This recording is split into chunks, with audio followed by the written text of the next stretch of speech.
Welcome back to this topic on deploying models. So we'll be actually continuing the topic on AI inferencing. So back, so in this slide, we're going to do a case study of the NVIDIA TensorRT. So NVIDIA TensorRT is a software development kit for high performance deep learning inference. So it's optimized for deep neural networks. It's not optimized for other forms of machine learning algorithms.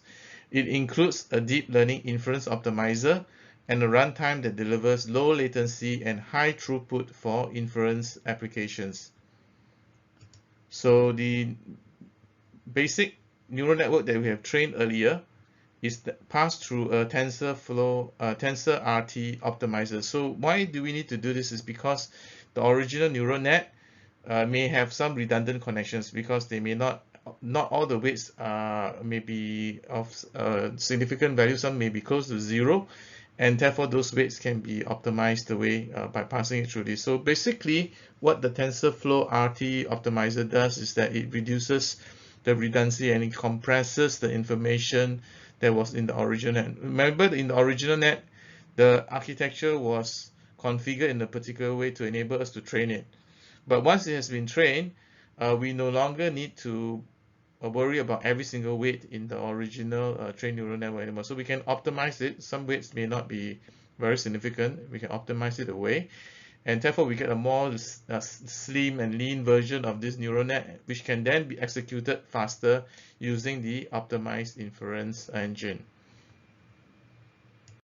So to further describe what is around the ring, right, around this pipeline from the neural network to the optimizer to the optimized inference engine. So number one, which is somewhere here, number one is actually this is actually different list of features. So one feature is actually reduced precision. So for neural network to work well, it may not need very high precision, such as the floating point 1632. Right, we may need that for the training, but once it's been trained, we may not require such high precision for the actual inference itself. So we are going to optimize the precision to something that makes it run fast.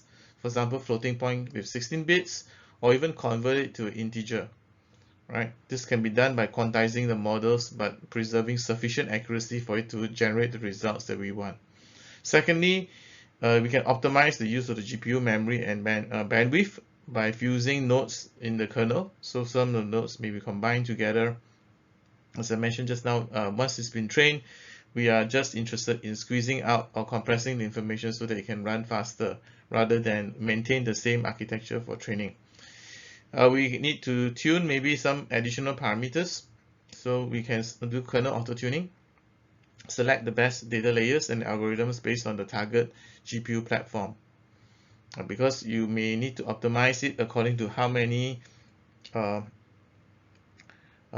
cores you have in the target GPU platform. So if you have more cores, you can spread the load more, and you can run more things in parallel. But if you have a more limited number of cores, then of course you need to do some management of the data and the running of the algorithm. Fourthly, we can do dynamic tensor memories. This minimizes the memory footprint and reuses the memory for tensors efficiently. So this is the memory optimization. Fifthly, multi-stream execution. So we can use a scalable design to process multiple input streams. Again, this is dependent on the GPU architecture. So if you have more memory bandwidth or more CUDA cores, then you are able to do more things in parallel. So this is optimized to the hardware design. And lastly, 6th point is time fusion.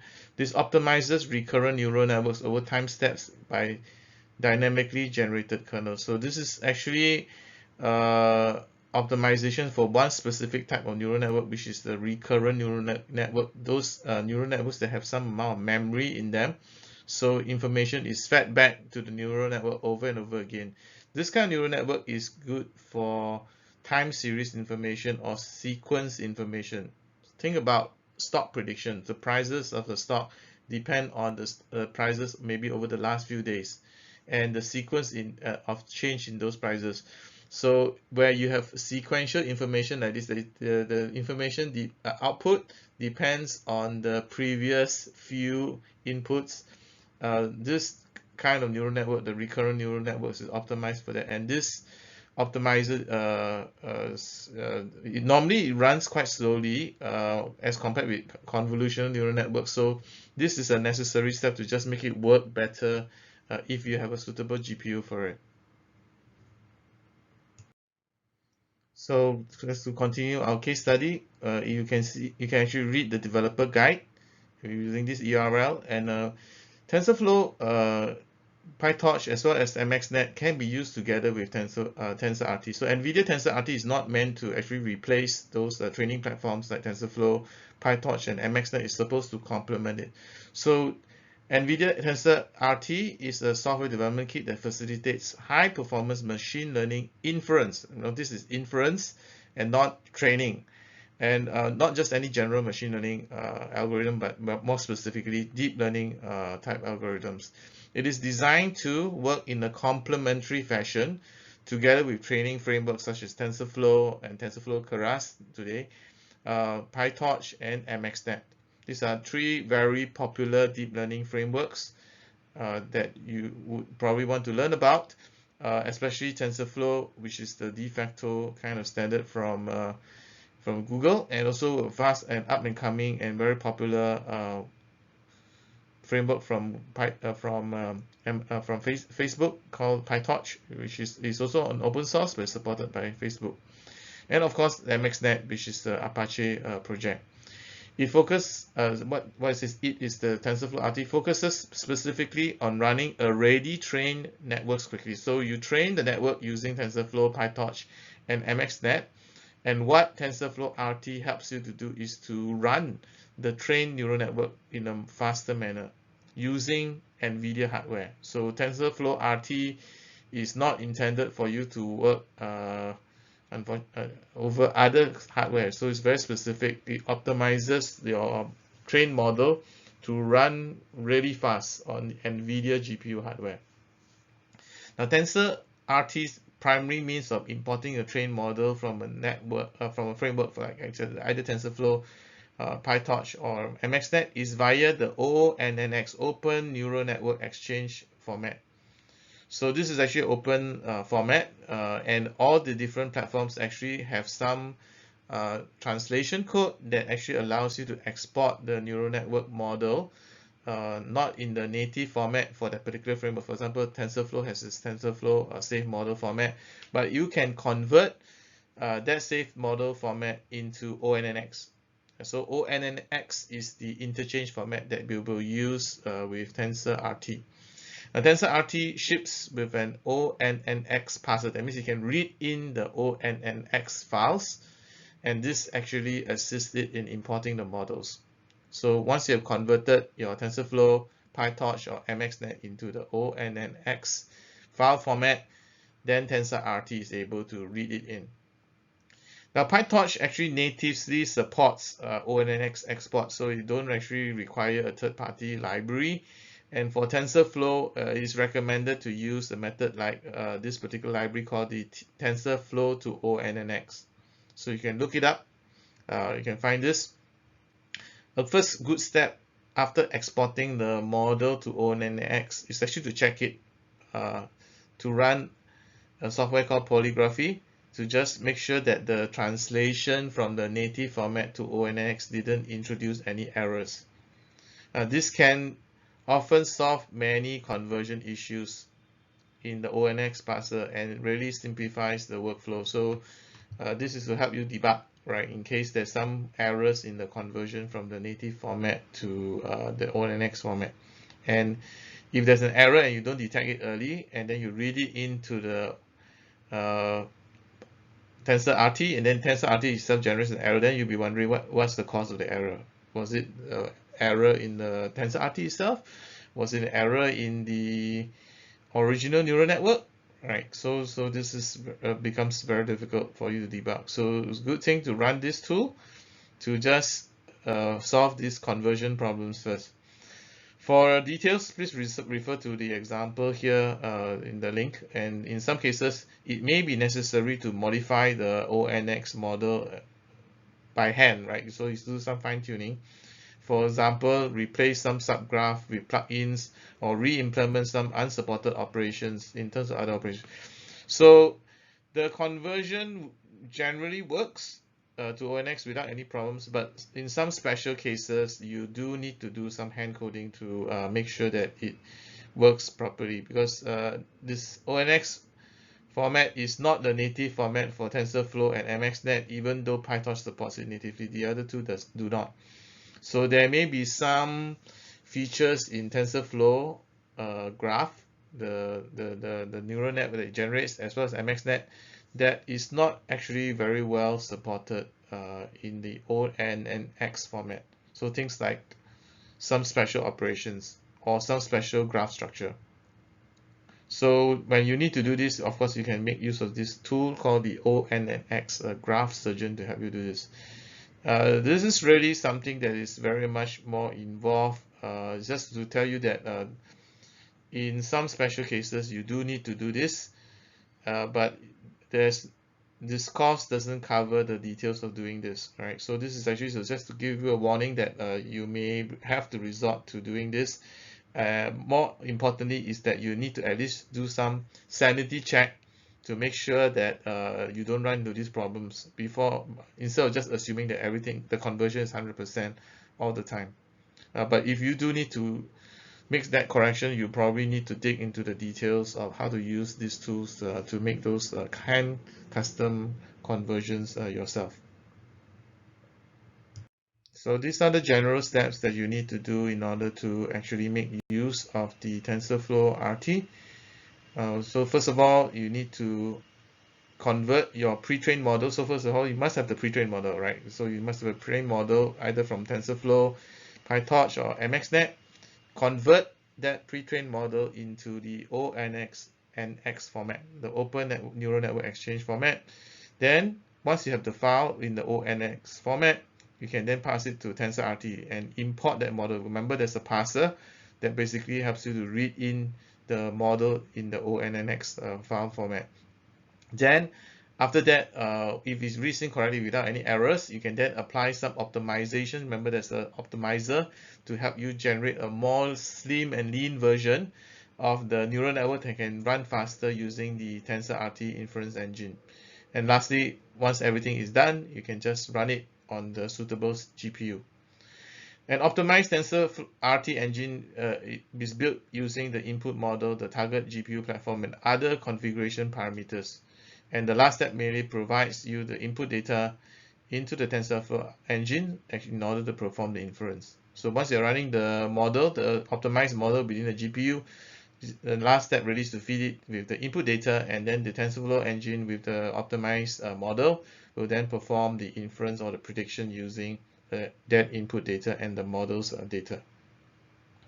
So with that, we come to the end of this case study. Here is some quiz for you to just take note of whether you have actually learned all the previous information. Now, if you find that you are not able to answer it, so do take the time to review the videos. Okay, so you should pause here and take a look at the question. Okay, so which of the following is true? Now there may be more than one answer, right? So AI inference is like production model serving. Okay, so first one. Secondly, AI inferencing, which of these statements is actually true? AI inferencing requires the trained model to be available. Model training is a different process from model AI inferencing. All of the above are true or none of the above are true. So which is the answer?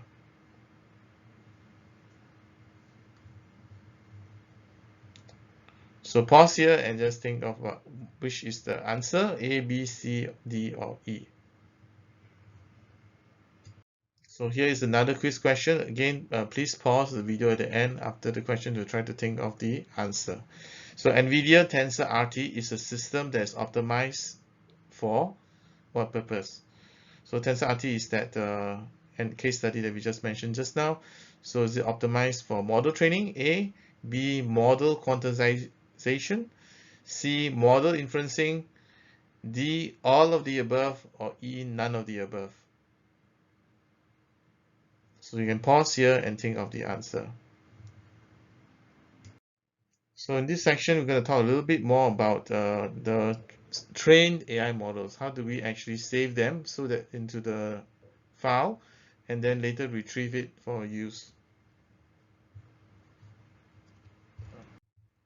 So to save the model, there are actually two different things primarily to be saved. One is actually the weights, right? The neural network has many weights.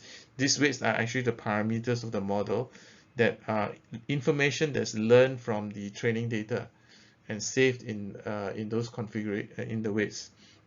The secondly is actually the architecture, the model configuration. What is the configuration? How many layers are there? And how are those connections from one layer to the next?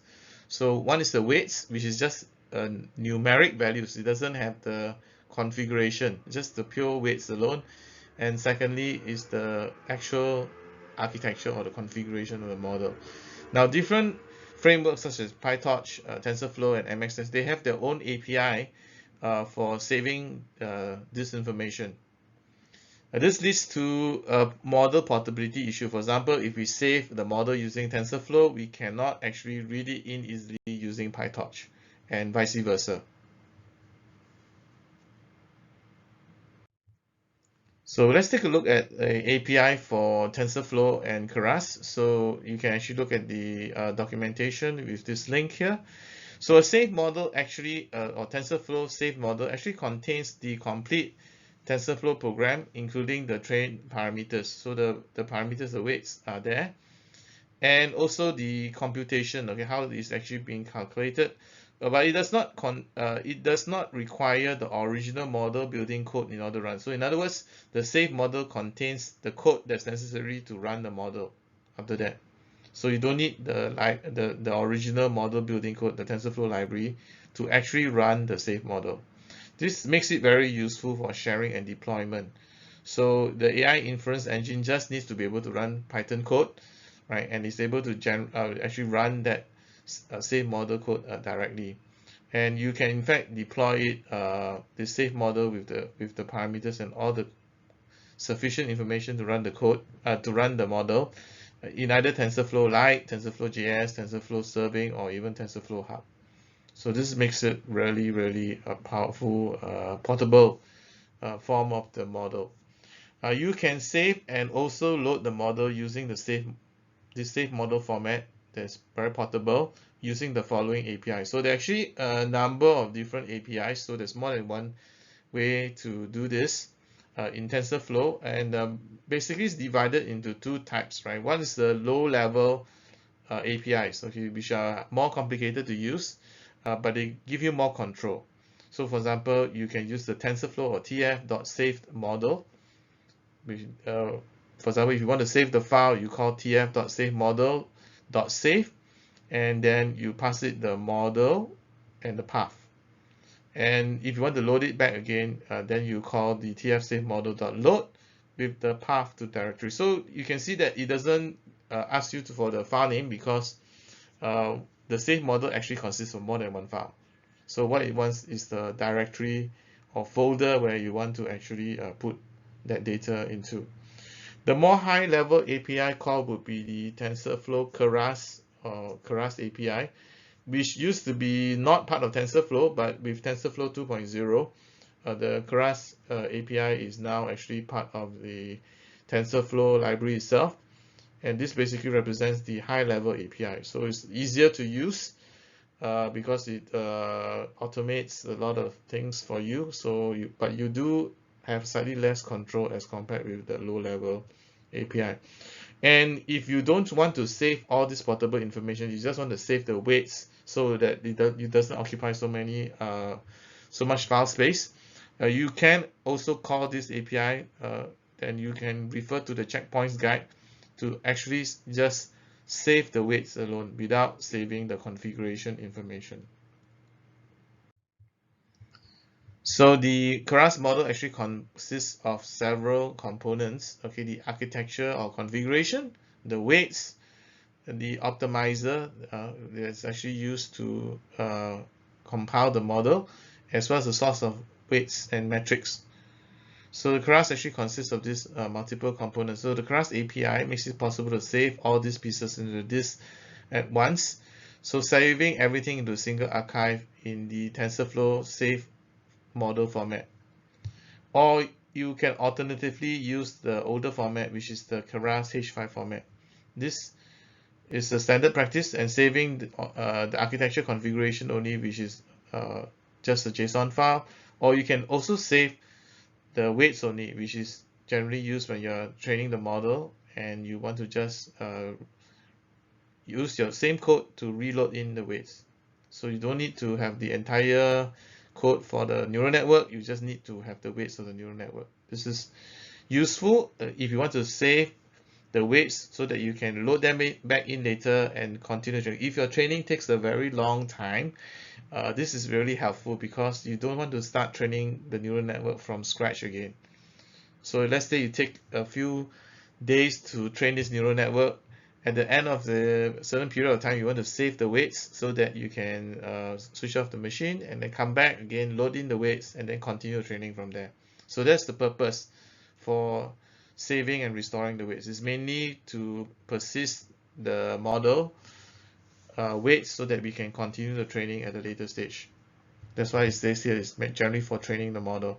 But if you're going to use it for inferencing or port it over to an inference engine, typically the TensorFlow save model is more convenient, especially if you're using the model serving framework called TensorFlow Serving.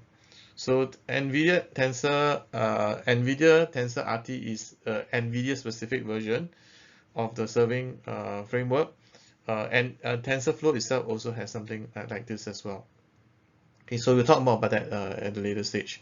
So just remember that the saving of the files can be done in various ways, right? You don't need to always save everything. You can also just save the configuration or just save the weights alone. So here are some of the API calls that you can make.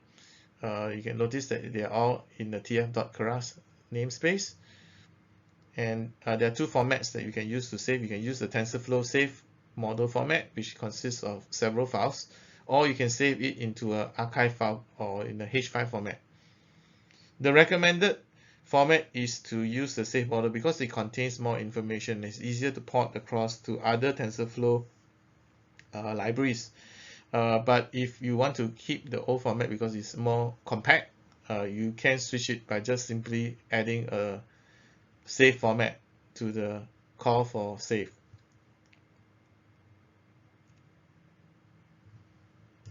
So here's just more description about what's actually inside the save model format. Save model format is actually a comprehensive format because it contains the architecture, the weights, and as well as some code components as well. So it enables the Keras to restore all the layers without having the original source code, basically. And you can call the model after you can call model.save to save the model. You pass it a folder, and notice that actually in the folder itself it will save several different objects. It's not just one single file. So the model architecture, training configuration, including the optimizer, losses, the metrics, are all stored inside the save model PB. Okay, so this contains most of the information. The weights are in the variables directory, which is not just one. All the weights are inside the variables directory because there may be millions of weights for a very large neural network. So it's in a separate directory, and then metadata is stored in a separate PB file, as well as any other assets that you may be using. Now in the H5 format, it's actually like a zip file, so it actually contains similar information, and you can cause it to save this in the same H5 or HDFS format. It's also called the HDFS format. It can contain the model architecture, the weight values, and compile information. And actually, this is a lightweight alternative to the same model. So it contains most of the information like the weights and the configuration, the model architecture, as well as compile information.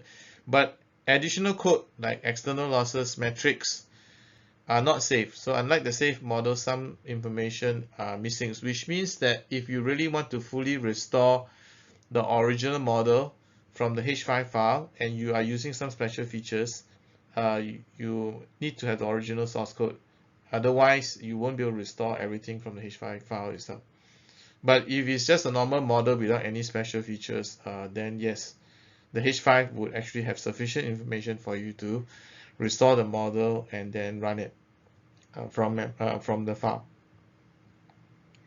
And with that, we come to the end. So thank you for your attention, and I'll see you in the next set of videos.